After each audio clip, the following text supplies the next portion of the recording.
Application of first order differential equation.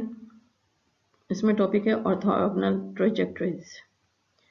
हम first order differential equation पढ़ चुके हैं, उनको सॉल्व किस तरीके से करना है वो भी पढ़ चुके हैं। अब हमने इसकी एप्लीकेशंस देखनी है। जो डिफरेंशियल इक्वेशन होती हैं हमारे पास, वो रियल लाइफ सिस्टम में जो प्रॉब्लम्स होती हैं उनको जब हम डिफरेंशियल इक्वेशन की फॉर्म में लिखते हैं तो इससे हम कहते हैं मैथमेटिकल मॉडल्स। अभी तक हमें डिफरेंशियल इक्वेशन दी गई थी और हम इसे सॉल्व कर रहे थे और हम जनरल सोल्यूशन निकाल रहे थे उसका, तो हमें फैमिली ऑफ पैरामीटर्स मिल रहे थे। तो अब हम ये देखना चाहते हैं कि अगर हमारे पास फैमिली ऑफ पैरामीटर्स हों तो क्या हम उसकी डिफरेंशियल इक्वेशन फाइंड कर सकते हैं। और ऑर्थोगोनल ट्रांजेक्टरीज तो जो हैं वो हमारे पास रियल लाइफ में मैट की जो मैप्स होते हैं, मेट्रोलॉजिकल मैप्स, उसमें यूज़ होता है। इलेक्ट्रिसिटी फील्ड में यूज़ होता है, मैग्नेटिक फील्ड्स में यूज़ होता है। तो हम देखते हैं इससे आगे। ऑर्थोगोनल कर्व्स, पहले हम ऑर्थोगोनल को देखते हैं। ऑर्थोगोनल क्या होते हैं? ऑर्थोगोनल कहते हैं जब आपके पास दो, अगर लाइंस को देखें, ऑर्थोगोनल लाइंस, जब दो लाइन आपस में परपेंडिकुलर होती हैं, उनके दरमियान 90 डिग्री का एंगल होता है, तो हम इसे ऑर्थोगोनल लाइंस कहते हैं। अब हम देखते हैं ऑर्थोगोनल कर्व्स क्या होते हैं। Two curves C1 and C2 are said to be orthogonal at a point if and only if their tangent lines T1 and T2 are perpendicular at the point of intersection। तो हमारे पास ये दो curves हैं, ये देखें, ये C1 है ये कर्व, और एक और कर्व है C2। तो हम कैसे देखेंगे कि ये ऑर्थोगोनल हैं कि नहीं? तो ये हम इनका पॉइंट ऑफ इंटरसेक्शन देखेंगे। ये इनका पॉइंट ऑफ इंटरसेक्शन है और इस पॉइंट पे हम C1 पे भी टेंजेंट लाइन ड्रॉ करेंगे, इसको T1 कहेंगे। ये टेंजेंट लाइन इस पॉइंट पे पॉइंट ऑफ इंटरसेक्शन में। इसी तरह C2 पे भी हम इस पॉइंट पे पॉइंट ऑफ इंटरसेक्शन में टेंजेंट लाइन ड्रॉ करेंगे, इसको हम T2 कह देते हैं। तो जो एंगल इन दोनों के दरमियान बनेगा, T1 और T2 के दरमियान जो एंगल बनेगा, उसको हम कहेंगे कि ये, अगर ये जो टेंजेंट लाइन के दरमियान एंगल अगर ऑर्थोगोनल होगा, 90 डिग्री का होगा, तो हम इसे कहेंगे कि ये ऑर्थोगोनल कर्व्स है, अगर ये 90 डिग्री का हो तो अब हमने पहले पढ़ा हुआ था कि दो लाइंस जो होती हैं L1 L2 which are not parallel to the coordinate axis, जो कोऑर्डिनेट एक्सिस के पैरेलल नहीं होती। कोऑर्डिनेट एक्सिस के हमने पैरेलल इसलिए नहीं ली कि अगर ये और कोऑर्डिनेट एक्सिस के पैरेलल हो जाएंगी तो एक का स्लोप 0 हो जाएगा और एक का स्लोप अनडिफाइंड हो जाएगा। तो इस वजह से इनके अलावा जो लाइंस परपेंडिकुलर होती हैं आपस में, तो वो जो है उनके दरमियान, उनके स्लोप्स के दरमियान ये रिलेशनशिप बनती है कि उनकी स्लोप्स का प्रोडक्ट जो है -1 के इक्वल होता है, या एक लाइन का स्लोप जो है दूसरी लाइन के नेगेटिव रेसिप्रोकल होता है। तो ये चीज़ हम आगे यूज़ करेंगे। Orthogonal trajectories, orthogonal trajectories, two words हैं। Orthogonal means perpendicular and trajectories mean path. तो व्हेन ऑल द कर्व्स, हमने अभी तक हमें डिफरेंशियल इक्वेशन दी हुई थी और हम उसके सोल्यूशन फाइंड कर रहे थे, और सोल्यूशन, जनरल सोल्यूशन क्या था? फैमिली ऑफ कर्व्स था, क्योंकि उसमें एक पैरामीटर C भी आ जाता था, पैरामीटर आ जाता था। तो हम उसे कहते थे कि ये जो है हमारे पास इसका सोल्यूशन फैमिली ऑफ कर्व्स है। तो अब हम देखते हैं कि अगर हमें फैमिली ऑफ कर्व्स दी हुई हो तो क्या हम उसके कॉरस्पॉन्डिंग डिफरेंशियल इक्वेशन फाइंड कर सकते हैं। ठीक है, और ऑर्थोगोनल ट्रेजेक्टरीज से क्या मुराद है, डिफाइन किस तरह करते हैं हम इसे। When all the curves in a family, ये एक फैमिली ऑफ कर्व है जिसमें x y वेरिएबल है, C1 पैरामीटर है, intersect orthogonally all the curves in another family, the families are said to be orthogonal trajectories of each other। ये देखें, ये आपके पास एक फैमिली है, ब्लू लाइन से रिप्रेजेंट हो रही है, इसको हम फैमिली ऑफ कर्व G कह देते हैं, और ये एक और एक फैमिली ऑफ कर्व्स हैं, इसको हम H कह देते हैं। ये दो फैमिली ऑफ कर्व्स हैं। अब ये आपस में ये इनकी मुख्तलिफ इंटरसेक्टिंग पॉइंट्स हैं। जैसे ये वाला अगर पहला मेंबर देखिए, ये G का पहला मेंबर देखिए, तो ये इसकी कितनी ज़्यादा लाइंस के साथ, मेंबर्स के साथ ये इंटरसेक्ट कर रहा है। ठीक है। तो कोई भी अगर हम इनका इंटरसेक्टिंग पॉइंट ले लें, जैसे कि ये है, और हम इस पे ये जो ब्लू लाइन है जो कि जी कर्व्स को शो कर रहा है, इस पे टेंजेंट लाइन ड्रॉ करें, और ये जो पिंक लाइन है इस पे भी टेंजेंट लाइन ड्रॉ करें एट पॉइंट ऑफ इंटरसेक्शन, और अगर वो एंगल आपके पास 90 डिग्री का बन रहा है तो इसका मतलब है कि ये दोनों कर्व्स जो हैं, ये दोनों कर्व्स आपस में ऑर्थोगोनल हैं। तो यहाँ जो कि डिफरेंशियल इक्वेशन के जो सोल्यूशन होते हैं वो फैमिली ऑफ कर्व्स होते हैं। तो जब एक family of curves orthogonally intersect करेगी दूसरी फैमिली ऑफ कर्व से, तो हम कहेंगे कि ये जो है जी जो फैमिली ऑफ कर्व्स हैं ये एच की ऑर्थोगोनल ट्रेजेक्ट्री है। इसी तरीके से एच जो है वो जी की ऑर्थोगोनल ट्रेजेक्ट्री है। अगर ये जो पहली इक्वेशन है G X Y C one is equal to zero, अगर इसकी डिफरेंशियल इक्वेशन आपके पास ये आ जाती है D Y by D x is equal to F of X Y, तो फिर हम जो ऑर्थोगोनल ट्रेजेक्ट्री, इसकी जो ऑर्थोगोनल ट्रेजेक्ट्री है इसकी डिफरेंशियल इक्वेशन निकाल सकते हैं। क्योंकि ये दोनों आपस में ऑर्थोगोनल है तो इन दोनों की स्लोप जो है उनका प्रोडक्ट -1 के इक्वल है। तो अगर ये पहली की डिफरेंशियल इक्वेशन ये बनती है तो इसकी दूसरी ऑर्थोगोनल ट्रेजेक्ट्री की जो डिफरेंशियल इक्वेशन है वो नेगेटिव रेसिप्रोकल होगा इसका, मतलब minus D Y by -1 over D Y by D X जो कि एफ ऑफ एक्स वाई के इक्वल है। तो यही मेथड हम यूज करेंगे टू फाइंड ऑर्थोगोनल ट्रेजेक्टरीज। ये हमारे पास एक क्वेश्चन है एक्सरसाइज 3.1 से, find the orthogonal trajectories of the given family of curves. यहाँ हमने ऑर्थोगोनल ट्रेजेक्टरीज फाइंड करनी है। क्वेश्चन नंबर 3 है आपके पास y is equal to c1x²। ये देखें इसमें c1 पैरामीटर है, ये फैमिली ऑफ पैरामीटर्स आपको दिए हैं, c1 की वैल्यू आप चेंज करते जाएंगे आपके पास डिफरेंट कर्व्स आते जाएंगे। तो ये फैमिली ऑफ कर्व्स है। सबसे पहले मुझे इसकी डिफरेंशियल इक्वेशन फाइंड करनी है।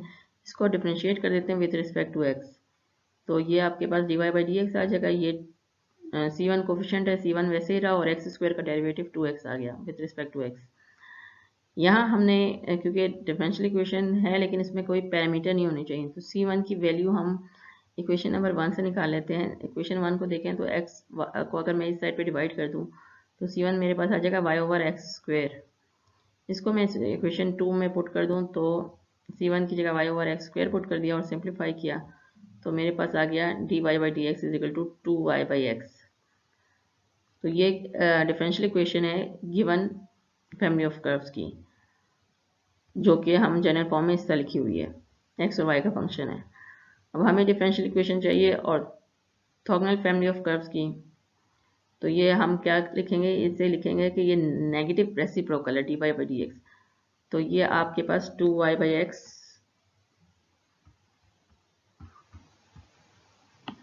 2y बाई जो x है आपके पास, इसका नेगेटिव माइनस हो गया और रेसिप्रोकल x बाई 2y हो गया। ये जो आपको बताया था कि नेगेटिव रेसिप्रोकल है।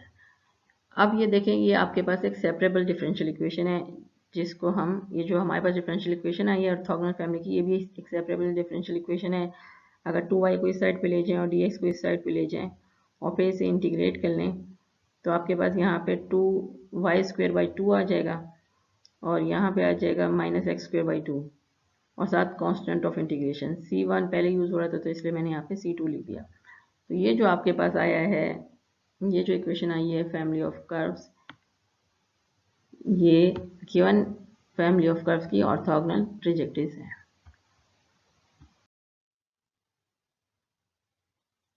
ये क्वेश्चन नंबर 27 है एक्सरसाइज का, find the member of the orthogonal trajectories for x plus y is equal to c1 e पर y दैट पासिस थ्रू 0,5। यहाँ पे हमें पूरी फैमिली ऑफ ऑर्थोगोनल ट्रेजेक्टरीज नहीं फाइंड करनी, सिर्फ वो मेंबर फाइंड करना है जो कि इससे पास हो रहा है। तो मेथड सारा वही है, सिर्फ आखिर में हम जो हैं ये पॉइंट पुट कर देंगे। तो सबसे पहले हम क्या करेंगे, सबसे पहले हम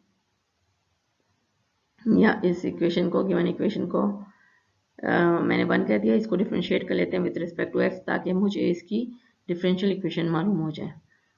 तो with respect to X differentiate किया तो एक्स 1 आ गया, यहाँ D Y by D X आ गया, ये कोफिशिएंट है वैसे ही रहा, ई पावर वाई हो गया और फिर इसके पावर का derivative with respect to x. यहाँ से हम d Y by D x निकाल लेंगे। अगर मैं इसको इस साइड पे ले आऊँ राइट साइड पे और d Y by D x को कॉमन ले लूँ तो मेरे पास dy बाई डी एक्स इसके इक्वल आ जाएगा। तो dy बाई डी एक्स मैंने इसलिए निकाला ताकि मुझे differential equation of orthogonal family निकालने में हेल्प मिल जाए। तो जब मैं differential equation of orthogonal family लिखूंगी तो ये मेरे पास माइनस रेसिप्रोकल ऑफ दिस हो जाएगा। तो ये नेगेटिव हो गया और ये इसका रेसिप्रोकल आपके पास ये आ गया जो कि इसके इक्विवेलेंट है। अब अगर इस इक्वेशन को देखें तो ये सेपरेबल नहीं है, लेकिन मैं अगर y को दूसरी साइड पे ले जाऊँ तो ये लीनियर इक्वेशन बन जाती है, लीनियर इन y। तो लीनियर इक्वेशन इन y है तो हम इसमें इंटीग्रेटिंग फैक्टर फाइंड कर लेते हैं। तो इंटीग्रेटिंग फैक्टर क्या होता है, e raise to power integral of coefficient of y, वो 1 है, 1 dx, तो e raise to power x आ गया।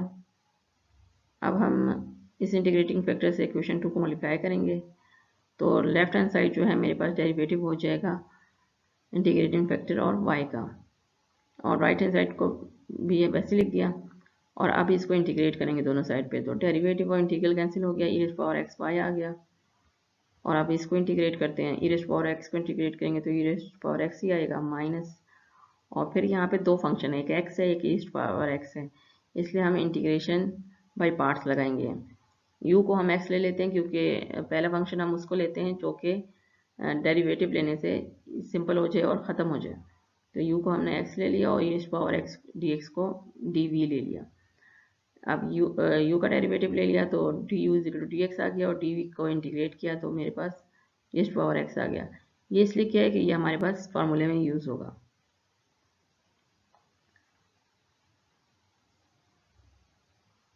तो हमारे पास इंटीग्रेशन बाई पार्ट्स में क्या होता है, u x आ गया, v हमारे पास e पावर x आ गया minus integral of v du। तो v की जगह हमने e पावर x पुट कर दिया और du की जगह dx पुट कर दिया। अब ये नेगेटिव साइन ओपन किया तो ये माइनस हो गया और ये प्लस हो गया, ये माइनस हो गया ये प्लस हो गया, और ई रेज़ पावर एक्स का इंटीग्रल ई रेज़ पावर एक्स होता है, ये 2 टाइम्स हो गए तो इसलिए 2 ई रेज़ पावर एक्स लिख दिया, और ये माइनस एक्स ई रेज़ पावर एक्स और साथ constant of integration c1 already use हुआ था इसलिए c2 लिख दिया। यहाँ पे हम मेरे पास जो है ऑर्थोगोनल ट्रेजेक्टरी आ गई है, लेकिन अगर आप ये y को e पावर x को दूसरी साइड पे लाना चाहते हैं तो आप इसको डिवाइड कर दें यहाँ पे, तो आपके पास ये इक्वेशन आ जाती है। ये आपके पास ऑर्थोगोनल ट्रेजेक्टरीज आ गई। लेकिन अगर आपने स्पेसिफिक पॉइंट देखना है 0, 5, तो यहाँ हमारे पास x 0 है और y 5 है, तो इसको इस इक्वेशन नंबर 3 में पुट करेंगे तो y की जगह 5 पुट कर दिया और x जहाँ पे है, x जहाँ पे वहाँ मैंने 2 पुट कर दिया, x को 0 पुट कर दिया और यहाँ पे भी x को 0 पुट कर दिया, e पावर 0 1 हो गया और यहाँ पे c2 आ गया आपके पास। तो इस तरह c2 आपके पास 3 आ गया और इसको इक्वेशन 3 में पुट करेंगे c2 की जगह 3। तो ये आपके पास देखें एक पर्टिकुलर कर्व है, इसमें आपके पास पैरामीटर नहीं है। अब तो ये वो कर्व है मेंबर ऑफ ऑर्थोगोनल ट्रेजेक्टरी जो इसके ऑर्थोगोनल है और 0.05 से पास हो रहा है। अब ये हमने अब एक्स वाई कोऑर्डिनेट सिस्टम में देखा था। अगर हम पोलर कोऑर्डिनेट सिस्टम में देखें तो पोलर कर्व्स हमारे पास r is equal to F of theta की फॉर्म में लिखी जाती है। ये आपके पास पोल है ओरिजिन और ये आपके पास पोलर एक्सिस है।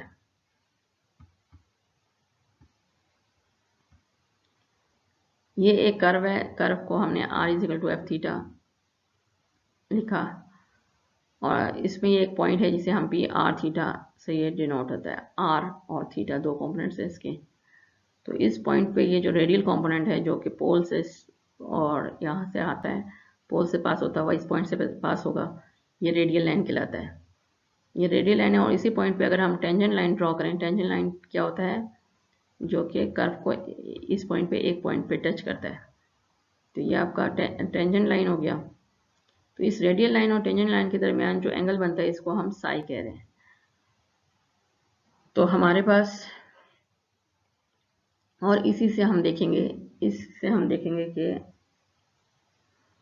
इस एंगल की टेंजेंट से देखेंगे कि ऑर्थोगोनल हैं कि नहीं है। इसमें ऑर्थोगोनैलिटी फाइंड करने के लिए हम टेंजेंट साई यूज़ करेंगे। तो हमें मालूम है, हमने कैलकुलस में पढ़ा है कि टेंजेंट साई जो होता है वो r d theta by d are के इक्वल होता है।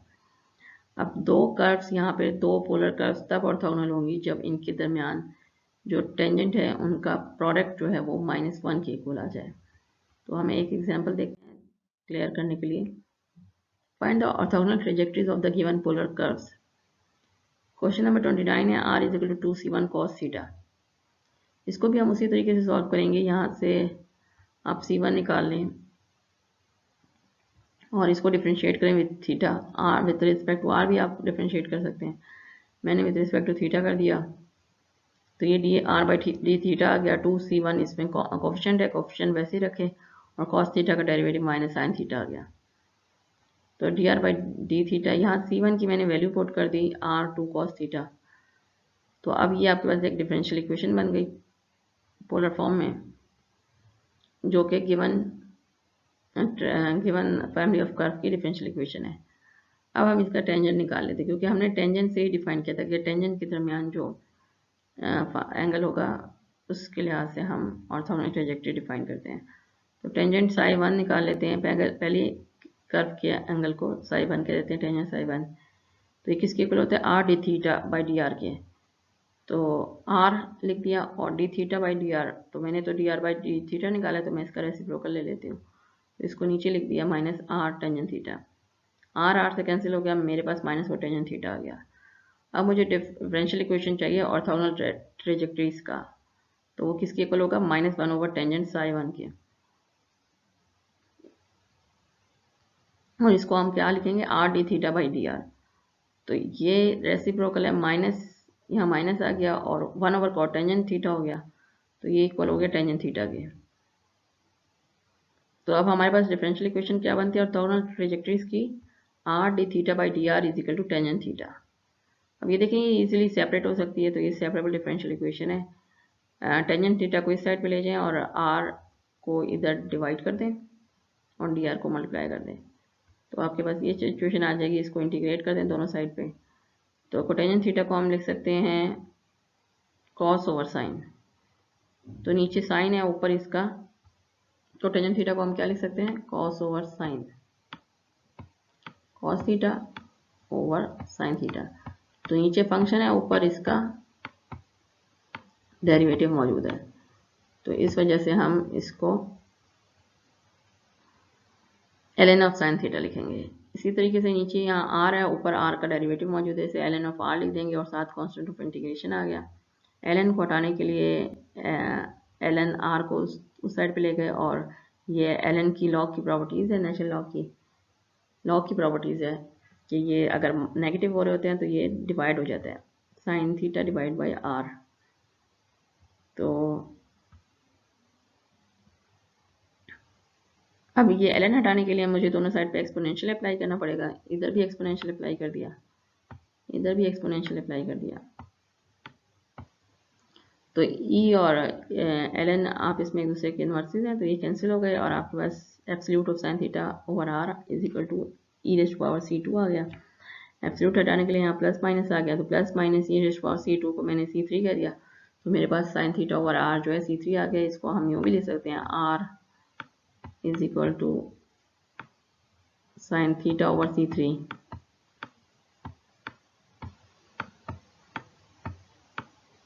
और इसको यूँ भी लिख सकते हैं, और r इज इक्वल टू इस 1 ओवर c3 को c4 कह दें, r is equal to c4 sine theta. तो ये आपके पास ऑर्थोगोनल ट्रेजेक्टरीज हैं इन पोलर फॉर्म।